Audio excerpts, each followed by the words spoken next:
Ever since it was announced that James Gunn's taken over as the head of DC movies for Warner Brothers, we've seen nothing but bomb after bomb after bomb coming from DC movies.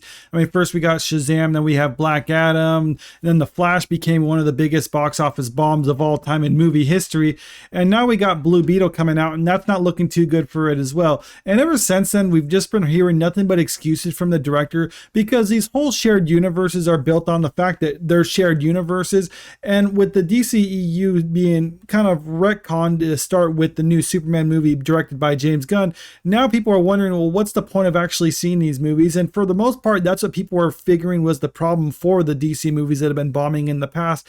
I mean, it's not like they've been great so far, but they've been doing significantly better than what they're doing now. And I think this is kind of the easy scapegoat, is to say, like, it's not a shared universe, so people don't want to see them. So now we need to make sure that they're actually a part of the shared universe. And that's kind of what the excuse that we've heard coming from the director, even if it contradicts James Gunn himself. And we've heard that excuse from him. Then we hear like other excuses like, oh, well, no, this isn't actually part of the shared universe, or it's a standalone movie, but you can still see Blue Beetle in the future DC movies.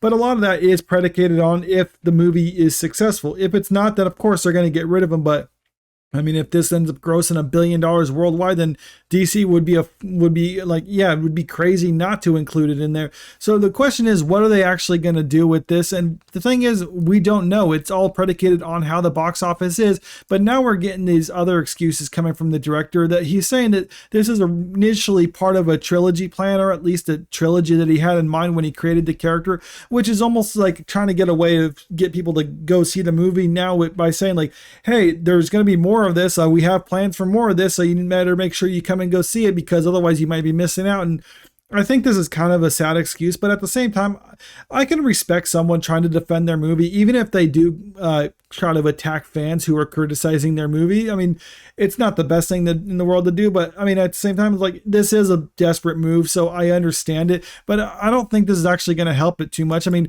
the early projections have shown that this movie is looking like it's going to be a huge bomb. I mean, on a budget of around $150 million, I mean, 12 to 17 million is just abysmal for it. But keeping in mind, these are the early projections that came out. And recently we got these projections from Deadline that are saying a $30 million opening, which would be significantly better than 12 to 17 million that was from Box Office Pro back in June. But again, a lot of this is predicated on the fact that movies are doing pretty well in the box office now. So they're kind of figuring like, oh, well, the movies are in full swing now, so I guess it's going to be better after all. But I don't necessarily think that's the case, because when you scroll down into the article that's talking about it, I mean, a lot of that is, like I said, it's predicated on the fact that movies are doing good now. But I mean, those are also movies like Barbie and Oppenheimer, ones that had a bunch of hype built in around it, and Blue Beetle has none of that. And then they're also trying to talk about other things like a $30 million start for this genre title is right in the vicinity of other Hispanic Latino conceived tentpole, that being Robert Rodriguez' Alita Battle Angel, which posted a 3-day of 28.5 million back in February of 19. Yeah, the difference is that was produced by James Cameron. It was directed by Robert Rodriguez. I mean, Blue Beetle is none of those things. So I don't know if that's a fair comparison. I guess they just look at it and say like, oh, that had a Latina as the lead, this has a Latina as the lead, then it's the same movie, right?